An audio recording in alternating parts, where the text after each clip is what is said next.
3, 2, 1, 0, and liftoff. Welcome to Mission Control, Peralta Design's podcast on all things branding and digital marketing. Since 2008, Peralta Design has launched hundreds of brands with award-winning identities and websites. Join our hosts Ramon and Jorge as they use decades of combined experience to tackle topics with past clients, industry partners, and the rest of the PD crew. At Peralta Design, we launch brands. But for now, let's launch right into this episode of Mission Control.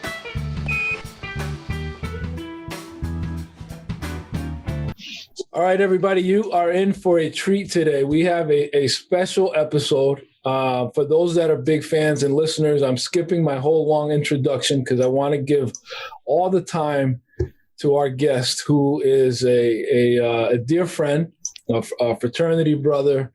He's a world traveler, an adventurer, a human performance geek, self-proclaimed, and we're going to really dive into that part, the human performance, which is fascinating. He's a social entrepreneur. He really epitomizes leaving the world a better place with his work, and he's just a very inspiring individual and an alpha man that I'm very proud to call brother. So please join me in welcoming Mr. Bruce Dixon.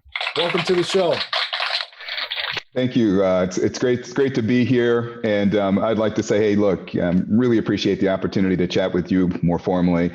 We've had some chats here and there over the years, but not an opportunity to really share stories in a way that I think could be sort of mutually beneficial, but also for your audience. And I want to say congratulations to you and the work you do there, Peralta Design. You are definitely making a huge impact, and you continue to be a big inspiration for me as well. And I'm envious of sort of this podcast thing you're doing, because I think I'm going to jump in based on sort of being inspired by your work. So thank you.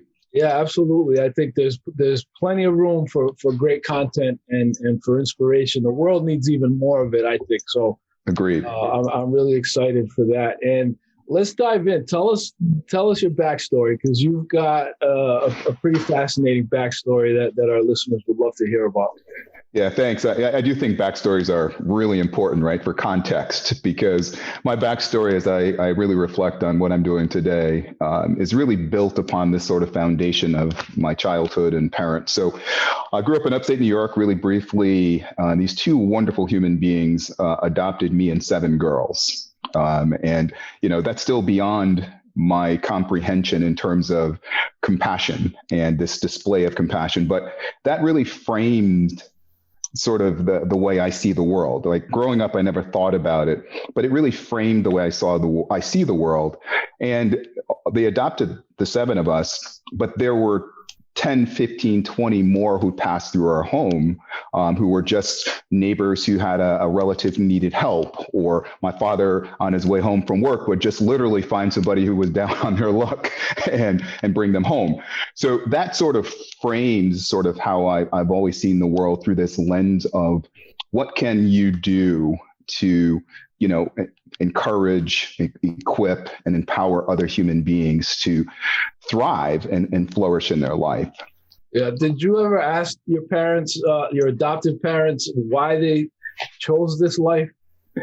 Yeah, my mother growing up, as she did in the rural South, for one reason or another, couldn't have children, but always wanted a large family. And she was the beneficiary of so many others in her life, and my father as well, helped them out. So they always wanted to find a way to support children in the community. And as the story goes, at least they told me in the way that they could articulate it, it was sort of, okay, we'd like to try this thing.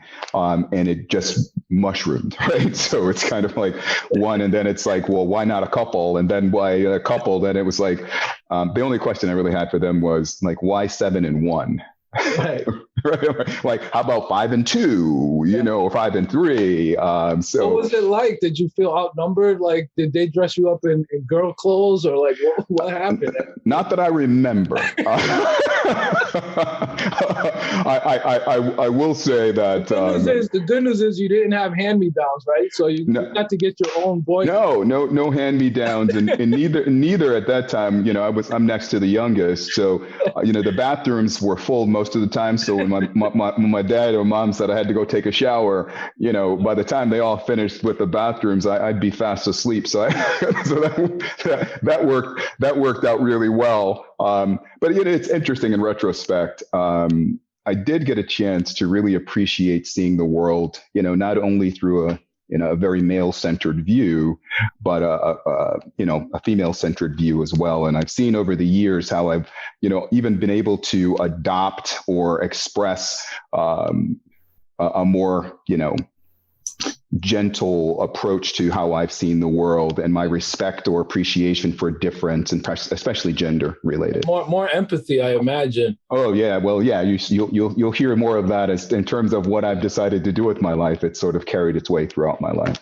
Yeah, that's fascinating, and I see that that even though it was a lot of kids to handle, I only had two. And that's a lot. I come from 5. I'm the oldest of 5, and I don't know how my parents did it. Right. Your parents amazingly were able to embed this in your DNA or program you that you also feel this responsibility to pay it forward. And we all do. That's kind of one of the interesting things we chat about as adults, is that we all have this desire to give back. And more than that, it's almost not an obligation, but when someone helps you as much as they've helped us, you feel sort of like I've got to do something to honor this great gift that they've provided me. And it's interesting in regards to entrepreneurship, and just drink some water here,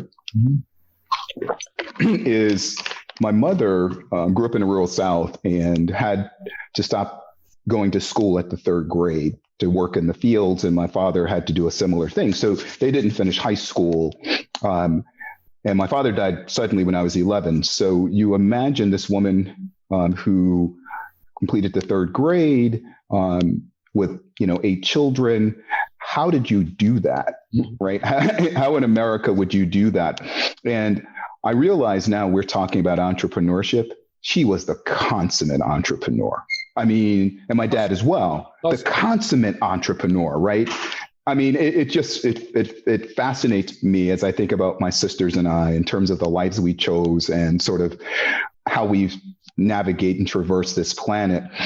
It all goes back to this wonderful humans who were these amazing entrepreneurs who figured out how to raise 8 children, most with multiple college degrees, one with 7 books and PhDs, Harvard, right? When you think about so you're the slacker. You're the slacker. I'm absolutely. I'm bringing up the rear for sure. I'm bringing up the rear to say the very least, on many domains, not just the entrepreneurship domain. But we definitely saw amazing examples of compassion and empathy, but entrepreneurship and getting up every morning, realizing there are ways in which we can not only survive, but really thrive, and being really creative and entrepreneurial about it. How did they shape your career path? Did they have an expectation? Did they go down the line and said, you're going to be a doctor, you're going to be this, or you're going to be that? Like, how did they impact what you ended up doing? Yeah, it's fascinating. That's a fascinating question. As I reflect, their big concern for me and the expectation was you're going to do the best you can and you're going to leave the world better than it was before you got here. That was the level of success. Mm-hmm. So the level of success wasn't how many degrees you obtained or how much money you had in the bank or how many accolades that were hurled upon you. It was, is the world a better place because you were in it? Mm-hmm. And that really has driven the decisions I've made in regards to career. Earlier in my career, when I worked in the corporate setting, I had to struggle. I worked in financial services and I struggled with sometimes, how am I leaving the world a better place because of the work that I was doing. And in retrospect, I'm glad I had the corporate experience, because that's where I cut my teeth as relates to how do you run a for-profit business. Mm-hmm. And I had the great opportunity to sort of do this rotational management and leadership program through a couple of Fortune 200 companies, where I'd work in domains of operations, sales, marketing, community relations, organizational development, underwriting, sales, right? So I had this opportunity to move through the organization and learn most of the disciplines of running a business. And after a number of years there, I actually moved from a corporate setting to start running social ventures. And the amazing part was I was able to carry with me, and obviously the tools and competency and skills and experiences that I gained in running a business helped me significantly as I sort of moved into this sort of social entrepreneur space. So it's just been really interesting. But even through my walk through, corporate world, I was always looking for, how do I support the community? How can I support and mentor other, staff while I was in the corporation, and ended up, my last major role was sort of leading a strategic corporate philanthropy function for a corporation, which was the transition point for me, right? So it's almost like, yeah. So you even found social good even in the environment you were in. It's just been a part of the ethos. It's a part of the DNA. It's sort of how I'm wired. I mean, when you think about someone making a decision to make you their son or daughter, right?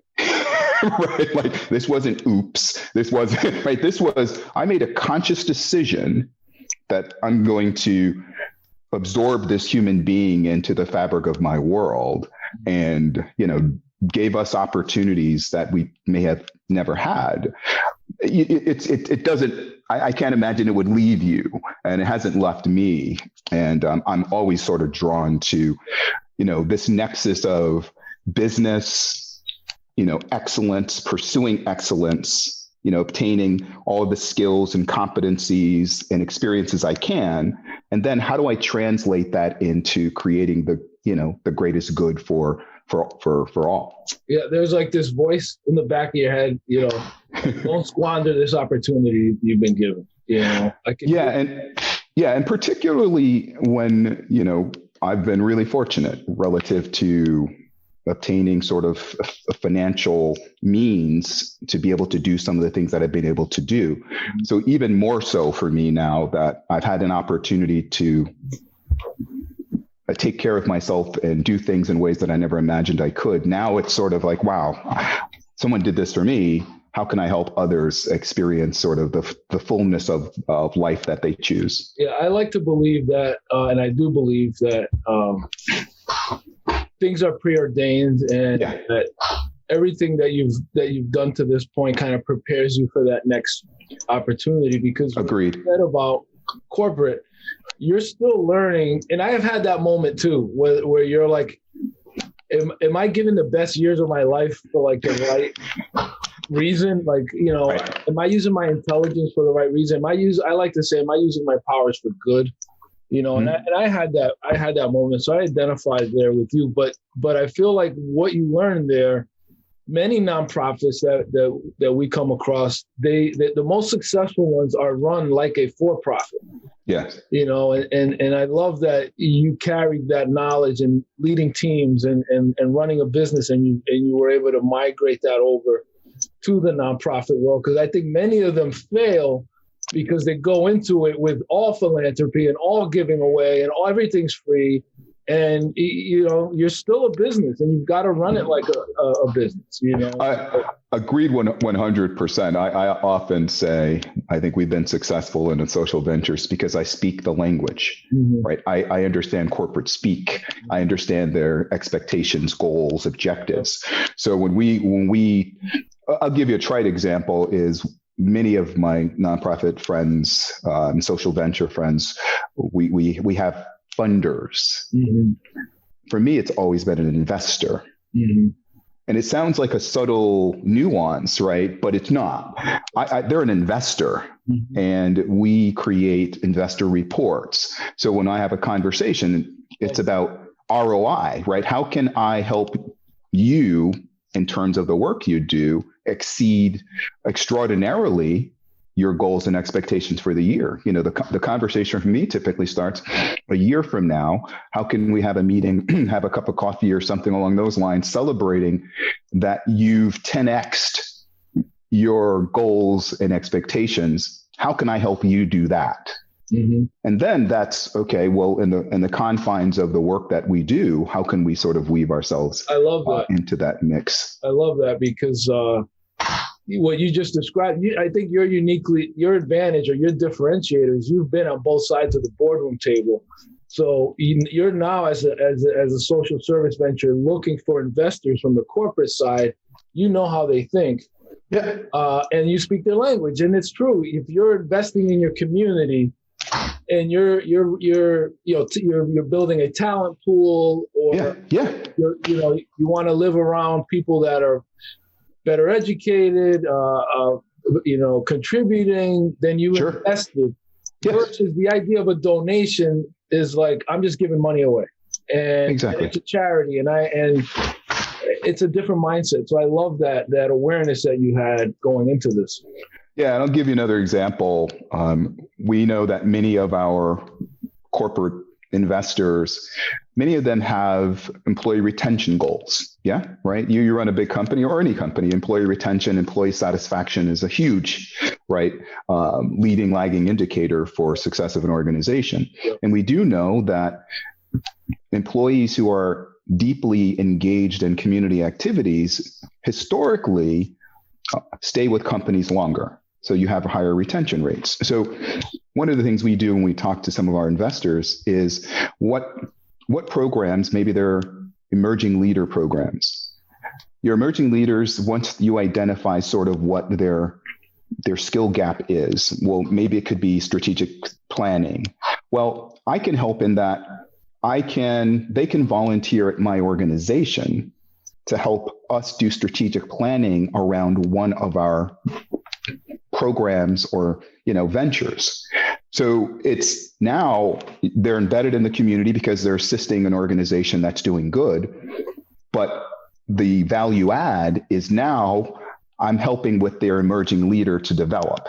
So you've got a corporate guy who can bring you in, mentor you through the process. You get a chance to make a significant impact to an organization. So it's this, 1 + 1 = 3 scenario that we always look to create with any partnership, with any investor that we have. And I do think, which is kind of an interesting thing in terms of entrepreneurship, which I'd like to mention, is there was a book published, I don't know, maybe a year and a half ago, and I forget the author's first name, but I think his last name is Epstein. It's called Range, RANGE. But really it espouses or really talks about how for many entrepreneurs, yourself included, as we've chatted, is that you engage in this variety of experiences over time. And over time, these experiences, you create this amalgam of these experiences, and you're able to create outcomes that couldn't have been possible without these experiences. Mm-hmm. So in my case, what has happened has been, I started my undergraduate degree is in biology and pre-med. I decided not to go to med school. So I decided not to go to med school and started working in financial services and got an MBA. Then after getting an MBA, decided, wanted to get more credentialing. So I got a master's in financial services, CPCU, and a bunch of others. And in my corporate work, I chose positions that were interesting to me.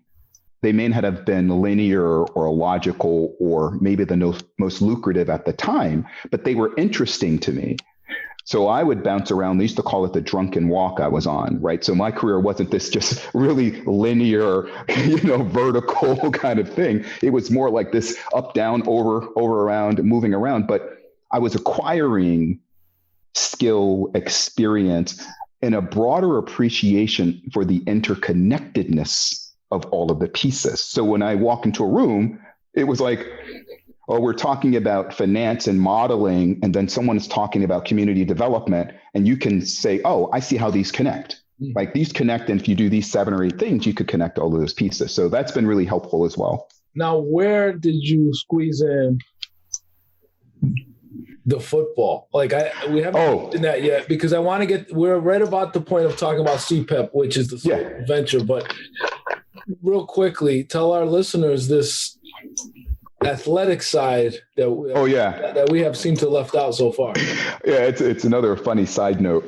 So I played football in high school, played football in college, Lafayette College. After graduating, I did get a chance to test with the Jets and the Giants, but your Giants just didn't feel that I was ready at that time. I thought my football career was done, and I was fine with that. I'd started working in financial services, and it was fine. And like a year and a half after, I received a call from a friend who I played football with, who mentioned, "Hey, there's this league in Europe, and they're looking for a player and a coach." And I thought, yeah, that was pretty interesting. And he's like, well, what are you up to? And I was like, I'm working. He's like, well, I'd like to throw your name in the ring as a possibility. I haven't played football in a year and a half. I'm working, and I didn't think anything would come of it. But long story short, 2 weeks later, I get a call and get offered a contract to come and coach and play football in Italy. Wow. So American football in Italy. And literally that was a Sunday. That was a Monday morning. I had to be there in a week. So I had to leave a job. I was actually was the number one candidate for another company. And literally back in those days, I had never been out of the country. Wow. So I didn't have a passport. So in a matter of a week, I left the company, turned down a job, traveled from Atlanta to New York, got a passport in a day, went to upstate New York, dropped some things off, say hi to my family and bye, and was on a plane to Italy to be the head coach and play. You got to understand, I'd never been out of the country. Didn't speak any Italian. This is why they say entrepreneurs are crazy, because this made sense. This was like, yeah, I'll do this. It absolutely made sense to me at the time, right? I've never coached. I was never a head coach. So I find myself doing all of these things with an interpreter. But I think it's important. For me, it was, here's an opportunity to learn and grow.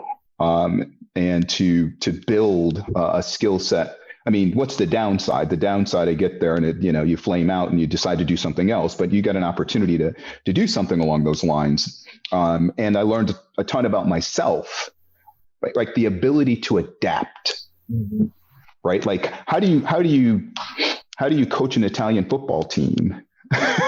Right. You've never coached.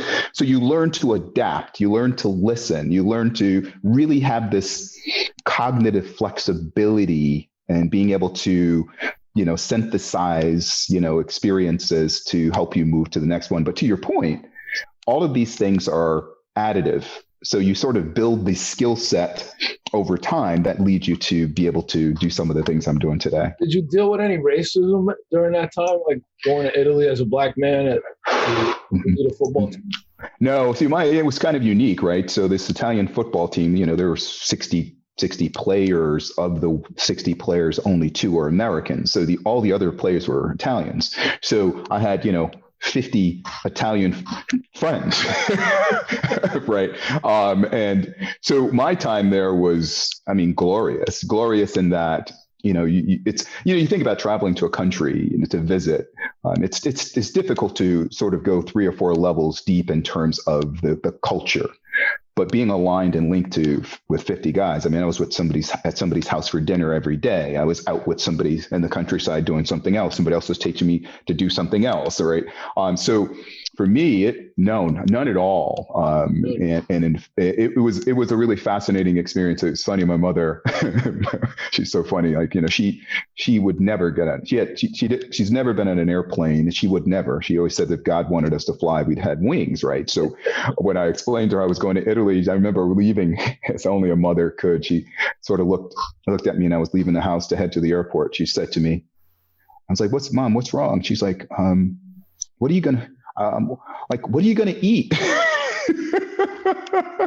So I said all that to say, going there, I did have a chance to really learn about myself, the ability to adapt. And you also learn that not everybody you watch The Godfather, and you realize like everybody's not the Godfather. Exactly. That we're more alike than we are different when you try. 100%. And I don't want to give away some of our, because I want to talk about the social venture and your travels and human performance. But I'll come back and say, were there any seeds you planted as a football coach that later on you reconnected with years later when you did the travel? Yes. In terms of more friendships. Okay. These my Italian friends I definitely connected with when I was in Italy again, but I was there for a different reason. Yeah. I just want to tease a little bit. Spoiler alert that we're gonna get there. So let's talk about the social venture world and going from corporate to nonprofit. What that was like and the impact you made over at CPEP. Yeah, it's really interesting. So long story short, the transition for me was I'd been in corporate and was up for a promotion and realized that I wasn't really that interested in the work, that I really wanted to find a way to more directly work with youth and, underserved communities. And I became the loaned executive from this company to a public school system in Connecticut. And through that time, I had an opportunity to see as an adult some of the challenges that youth faced and the teachers faced in our communities, and wanted to find a way to help, and started to immerse myself into the school culture. I was on the school improvement team. I did the commencement speech for their graduations, and it just grabbed me, right? Grabbed me like, this is a great opportunity for me to, take my talents and experiences to find ways to help the children in this community.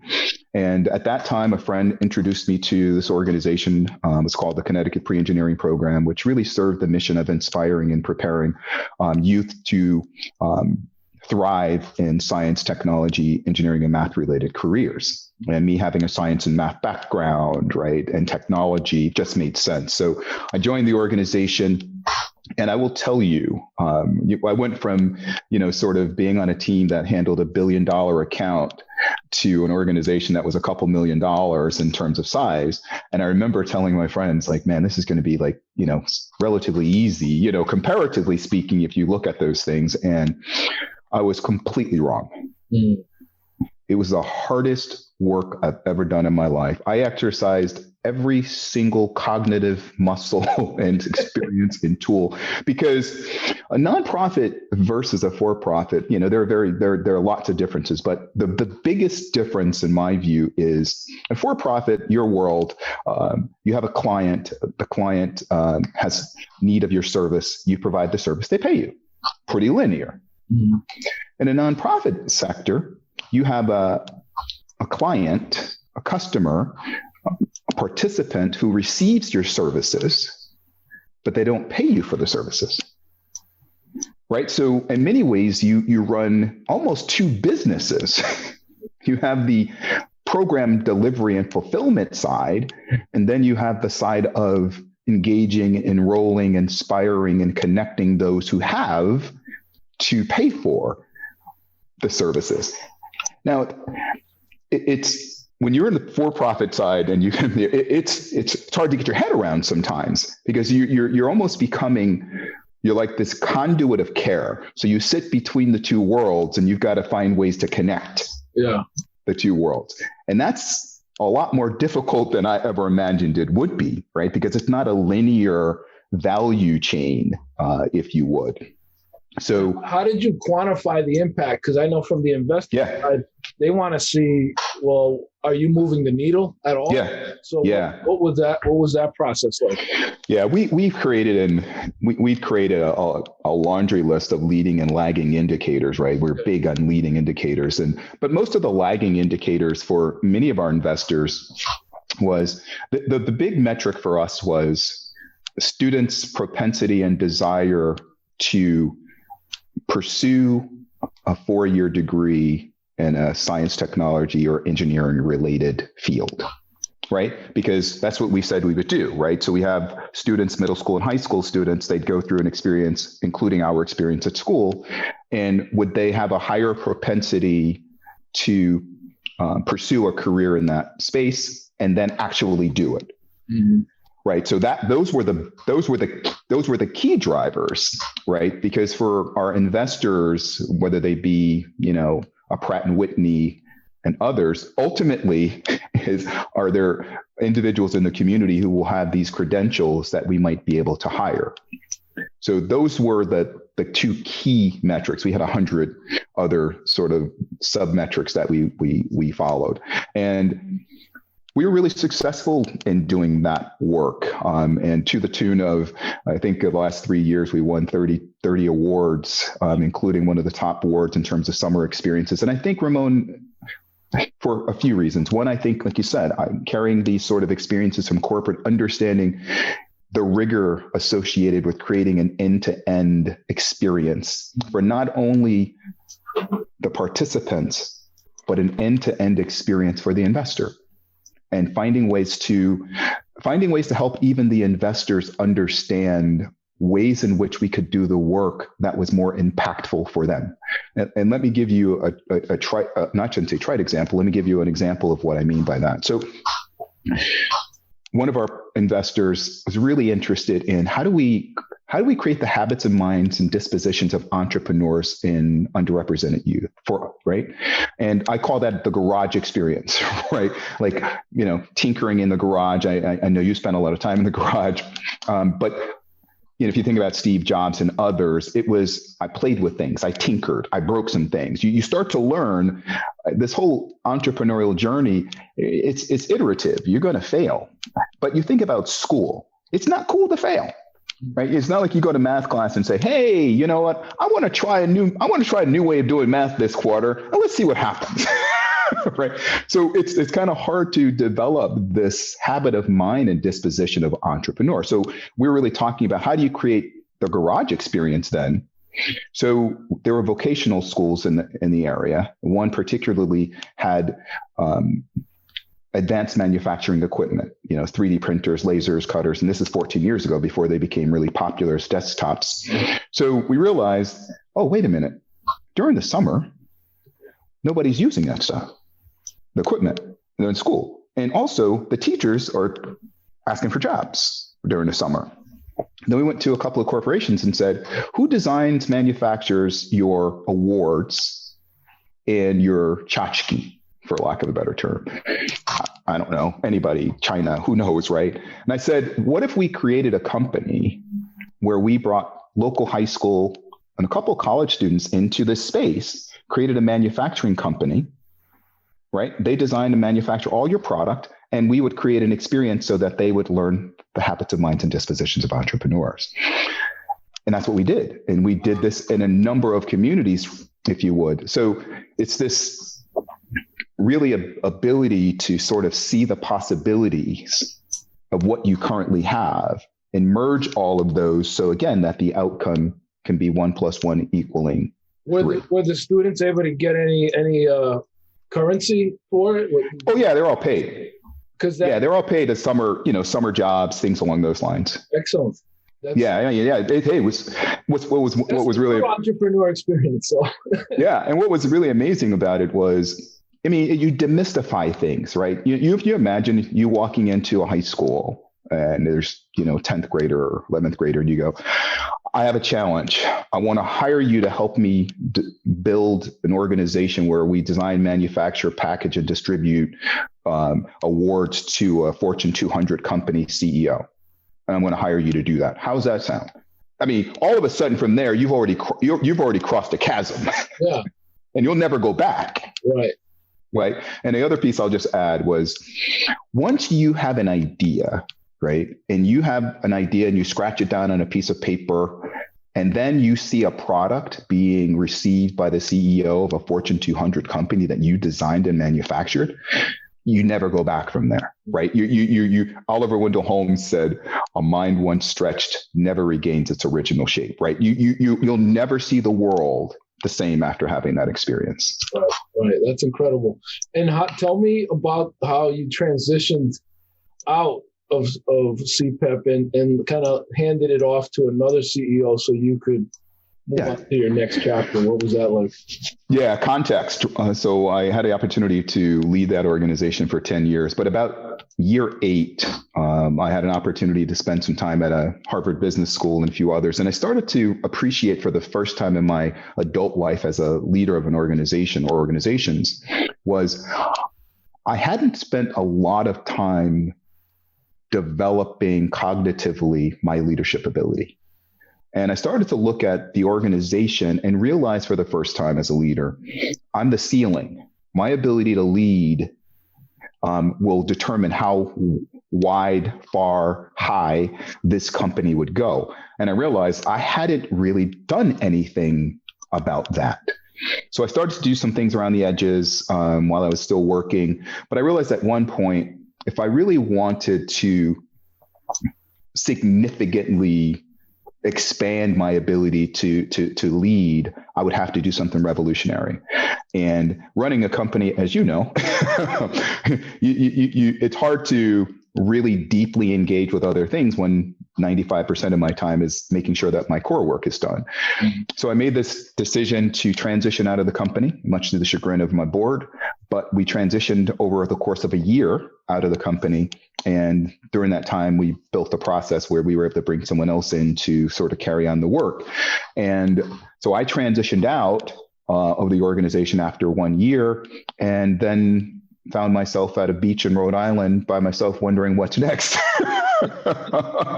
and how I was going to orchestrate this next phase of my life, really sort of this personal development journey.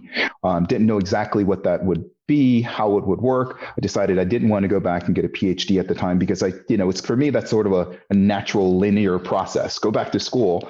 And at some point I realized I really wanted to travel, but untethered from, the confines of vacation time, or I've got to get back to the office. So found a couple of companies that hired people to volunteer in other countries, so you'd have a quid pro quo, you would receive, room and board maybe, and you would volunteer doing economic development in a community or even teaching in a community or some hybrid or derivation of that. So my thought was, well, I want to travel, I want to stay connected. And this was a great way for me to do it. So that's how I started. I started the journey to do that. And I thought that journey would last about 3 to 6 months. And I was wrong. No, I enjoyed following your journey on social media, and just it sounded like you spent quite a bit of time in Asia.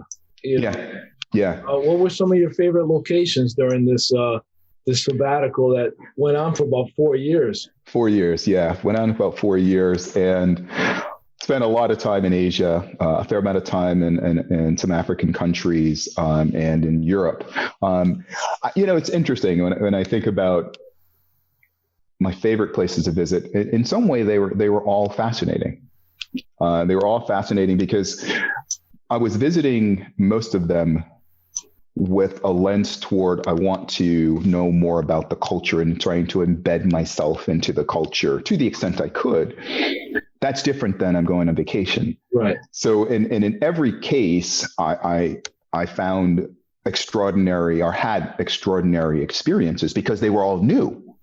Right. So every place I went was new, not only because some of them were the first time that I'd visit a place, but I didn't have this. I had this capacity and space to actually be able to see and to go sit in a coffee shop for 5 hours, right? Or spend a month in a city or something versus I'm here for a day. I want to see all the sights and then I'm on to the next place. So all of them, every place that I visited, had some significant virtue and value. And every experience was unique and interesting and different. But the one that really jumped out to me most in terms of most mind-blowing for me and transformative to the degree that you can quantify that was going to Egypt. Mm-hmm. And spending time in Egypt. I actually visited Egypt on a couple of occasions. And, you read about something and you read about the pyramids and Luxor and Aswan and, the Valley of the Kings. And yeah, it's okay. What's the big deal, right? So what? And you know how long ago it was, kind of like you hear and you read, right? And I remember we were visiting the Great Pyramids and the Sphinx, and you're there, and I've got a guide, and he and I are having a great day, and we were chatting, and at some point, you just these words sort of filtered through into my brain, and he said something along the lines of, "Yeah, we think this was 2,000, 4,000, 5,000 years ago," and I was like, "Yeah, okay," and then all of a sudden, it's like, "Wait a minute." Like now you're standing in front of the structure and you hear thousands. And then, I had an existential crisis because you just can't fathom how you could create this, right? Like I'm not a conspiracy theorist. I'm just not that guy. But you're standing there that day. You can see like you could go some really different places on how this was possible. Right. Because it's. I have a picture. I think I showed you a picture. I was standing next to a column, I think in Luxor, and the column is so grand and so smooth and so perfectly designed. And I'm standing in front of it, and someone took a picture from afar, and I'm a speck. And you just can't fathom, like, where were the cranes? Where were the hydraulics? Where were without the hydraulics, yeah. So I was absolutely broken. Because I think, I think what happened is everything I thought I believed and I thought I knew, I realized I don't, right? Like that just said, you don't, like there's so much more that you don't know. And it really just cracked open this space of infinite possibilities, man. Like I was joking with someone about, I'm having a challenge at work about, about a process problem. And every time I have that, this comes back to me like this is clearly possible, right? So no reason to fight it too much, because if you could figure out how to do that, we can clearly figure out how to use AWS. It gave you a perspective into the human potential. I mean, oh man, I was going to ask you if you had a spiritual awakening somewhere along the lines, but that definitely counts as one, because you're just like, whatever I thought was possible, gone. As infinite as the universe is infinite. And yeah, it really just cracked open a space of possibility that still guides sort of everything that I do. And it's that's one of many experiences there, as well as in Namibia was an amazing experience as well, in a similar way, just seeing topography and landscape and spending time with people in ways that you just never imagined you could. Yeah, that's incredible. And I'll just mention one more thing, just because if you ever get a chance, I think I mentioned this to you, to go to an event once they have the event live again called Burning Man. Mm-hmm. And Burning Man is this festival / I don't know what else you want to call it. My daughter would love to hear that. She's been to it. And it looks wild. I think you guys were there at the same time one year. Oh, that's amazing. And I only bring it up from the perspective of, you talk about, sort of having this awakening and these experiences that shake you so far out, that move you so far beyond what you thought were possible. It's just Burning Man. Yeah.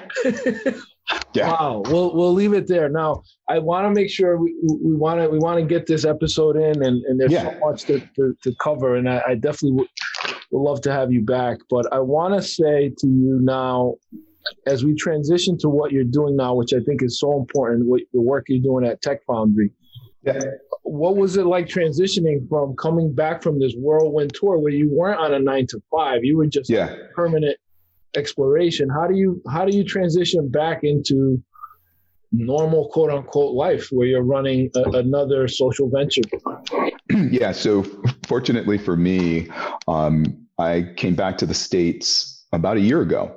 And so I had about 4 months of spending. So I moved back and spent some time with two of my sisters in Atlanta. So I had 4 months to just reentry, where I didn't work, sort of just played some golf, did some walking around. Obviously it's COVID, so you're inside a lot, which actually worked out well. So there wasn't a bunch to do.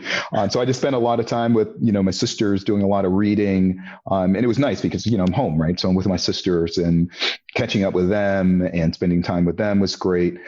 So that was a big part of it, right? Having 4 or 5 months of just not much you could do, just kind of reacclimating myself there. And then I started to, look at some opportunities. And I joined the Tech Foundry about 5 months ago. So I had, 5 or 6 months to transition before I took the role. And it's been really interesting. One of the things I mentioned to the board, they thought, they asked me what the biggest challenges would be sort of transitioning. And I said, it's almost like before I started traveling, I could bench press 400 pounds, right? So the memory of bench pressing 400 pounds is here, right? But the reality, if you didn't lift any weights for 4 years, if somebody came in and threw 400 pounds on the bar and you tried to lift 400 pounds, you'd hurt yourself. So recognizing that, I made an agreement with the board that, I'm going to work full time, but I'm going to slowly weave myself into this because I know it's a possibility, but it's going to take a little time to do that. So I was very conscious about my hours early, taking on meetings or any possible projects or partnerships. Really took a sort of soft walk into it. But 5 months in now, and we're there, if you would. But it was a very intentional ramp up of sort of the work and the energy that I would use to do the work. Yeah, and so once again, you're working with underprivileged Black and Brown youth. So what was it about it that were you looking for another social venture and this came along, or did they seek you out? Yeah, I was actually looking for another social venture opportunity, working in this case with more adults. Before it was middle and high school students, but I was interested in really working with adults for a couple of reasons. I think number one was some of the research I've done and the work I've done became pretty clear to me that, there's in terms of workforce and workforce development and the world of work, due to the proliferation of digital tools and technology and the exponential growth of technology, that there would be a swath of our society that could be lost in this whole gold rush that I think is upon us if there weren't opportunities to help them start to engage more in a digital IT space. And for me, it's almost a social justice issue, because AI and digital tools are changing the world at an exponential pace. And to the extent we start to orient ourselves in a more exponential way versus a linear way would be important. So that was important to me. The other thing that was important to me was I was interested in an organization that may had been around for a little while, but they were really looking to grow significantly. And the attraction of the Tech Foundry was really amazing in that the job title started with, we're looking for someone to be bold and to disrupt the status quo. You got me. I'm in. You got me. And so, because of that, it led to some discussions, and we, felt that this would be sort of a mutually beneficial partnership. And, I've been there for 5 months now and really excited about the work we do. And essentially what we do now is, again, we encourage and equip and empower those in the community who are underemployed or unemployed to thrive in IT careers. So we have a 400-hour experience that we sort of invite people into, which includes everything from what I would call sort of cognitive development to, core IT essentials and fundamentals, as well as professional skills and self-leadership and management skills, and some internships possibilities on the end of these experiences as well. And the idea is that after the 400-hour program or experience, they would move on to not just take a job in an IT field, but they would actually thrive and lead in any organizations that they happen to join or that they would consider starting their own companies. Wow. And how does human performance, we've had some conversations around that. How does that tie in with what you're doing at Tech Foundry? Because I know you're super passionate about this. Yeah, everything. Just real quickly, one of the things I really came to terms with while I traveled was that as a leader, you model the way. Mm-hmm. And to the extent I create ways to ensure that I'm thriving as a human being, it's probably more likely that I'm going to build systems, processes, buildings, experiences that afford others the opportunity to thrive as well. So for me, human performance is everything. And I think as we move forward as leaders, self-leadership is, for me, the next frontier. How do we ensure that each day we are showing up in as close as a flow state as we can find every day, right? So that our decisions are sort of made through this lens of abundance and possibility versus scarcity, short-term, competitive. How do we show up every day so that our decisions can be more long-term and holistic in nature, and doing that through a lot of domains, whether it be sleep, nutrition, movement, or exercise. And for me, a lot of brain training, right? Like meditation and some other things along those lines. It's really, how do you train your brain for one, more attention and the ability to listen. And for me, it's creating the space between a stimulus and response. So you're always, you know this every day, your phone's going to ring and something's going to happen. You're stimulated. There's a stimulus. For me, it's how do you create a little more space so that I can respond in a way that's more conducive to long-term growth and well-being than this reactive, oh my God, I got to get this done and just move forward. So human performance, we could spend another episode on, but I think self-leadership is the most important thing we can do as leaders these days, because it's sort of the input that leads to our ultimate outcomes. Absolutely. Now, what's the best way for folks to learn more about the Tech Foundry, or how could they reach you if they're inspired to contact you from listening? Sure. Yeah, our best place is our website, and it's the Tech Foundry, and we're based in Springfield, Massachusetts. You can find all my contact information there, I'd be happy to chat about any of this that we've talked about, and would love to see if there's any way that we can sort of support others to do similar work. Yeah, well, Bruce, listen, man, it's been a pleasure to have you on. If they were to remake A Beautiful Mind, it would feature you, because you've got a brilliant mind, and I enjoy every conversation we've had on the golf course, off the course. I'm grateful to have you in my corner, and I really thank you for being on the show, and I think our listeners are going to be really inspired by the journey, that success is not a straight line, and that we truly are here to leave the world a better place than we left it. That's our collective responsibility, and really appreciate you being on the show, man. So thank you.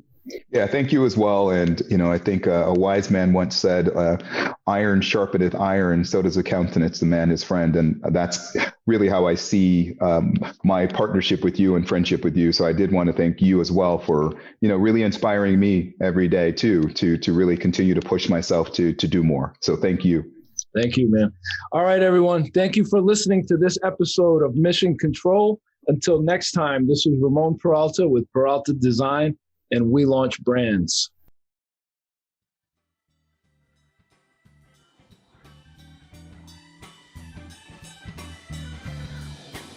Thank you for taking this journey with us. To learn more about Peralta Design and our work, go to www.peraltadesign.com and subscribe to keep up with the crew.